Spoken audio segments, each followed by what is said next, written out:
મનીષ વઘાસિયા, ગામ બરડિયા।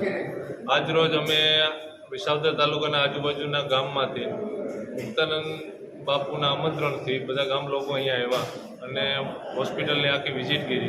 હોસ્પિટલમાં કઈ કઈ સુવિધા ચાલે છે એ ગામ લોકોને બતાવવાનું। એનું મેન ઉદ્દેશ્ય એ જ છે કે વિસાવદર તાલુકા અથવા તો કોઈ પણ ગરીબ ઘરના દર્દી એ ફ્રીમાં સારવાર લઈ શકે અને એની સુવિધાની જાણકારી મળે।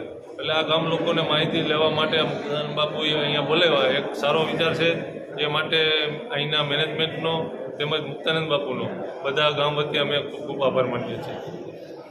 છે અને આજથી ઘણા સમયથી બાપુ સાથે હું જોડાઈ ગયેલો જ છું અને આપણે એવો ઉદ્દેશ્ય છે કે દરેક ગામની અંદર આપણા 5-5 સભ્યો હોવા જોઈએ। દરેક ગામની અંદર છેવાડાના જે ગામ છે જે જંગલના ત્યાં સુધી આપણી જયંબે હોસ્પિટલના ડૉક્ટર ટીમની સેવા મળે ત્યાં સુધીના આપણા પ્રયત્નો છે। તો દરેકને આ હોસ્પિટલનો લાભ લેવા અને આ જે આપણા જે ગામના જે લોકો જે આવ્યા છે તેને પણ હું નમ્ર વિનંતી કરી છે કે દરેક ગામની અંદર તમે જાહેરાત કરો અને જે નાનામાં નાના માણસો છે તેને આ સેવા મળે ડૉક્ટરની। આપણે દરેક ડૉક્ટર અહીંયા છે, આપણે જો એમડી છે, ઓપ્થર વિભાગ છે, સર્જરી વિભાગ છે, હાડકાના વિભાગ છે, દાંતના વિભાગ છે અને દરેકને રાહત દરે સેવા મળે એવી મારી નમ્ર વિનંતી છે અને ગામના જે લોકો પધાર્યા છે એનો હું ખૂબ ખૂબ આભાર વ્યક્ત કરું છું મુક્તાનજી બાપુ દ્વારા।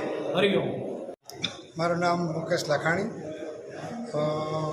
જયંબે મલ્ટીનેશનલ હોસ્પિટલ અને મુક્તાનંદ બાપુના સાનિધ્યમાં આજે અમે હોસ્પિટલની મુલાકાતે આવ્યા છીએ।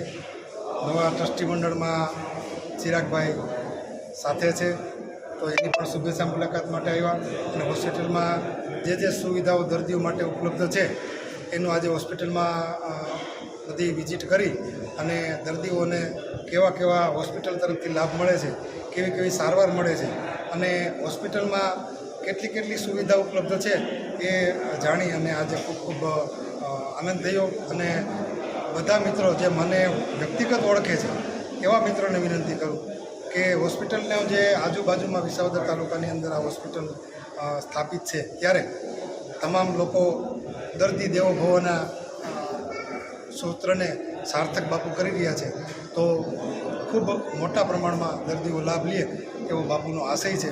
અને ટ્રસ્ટી મંડળનો પણ આ તકે ખૂબ આભાર માનું છું કે બાપુના આ કદમમાં પોતાનું કદમ મેળવી અને દર્દીઓ સુખી થાય, અહીંથી હસતા મોઢે જાય એવી સતત પ્રયત્નશીલ રહે છે। આ તકે બધાનો ખૂબ આભાર માનું છું।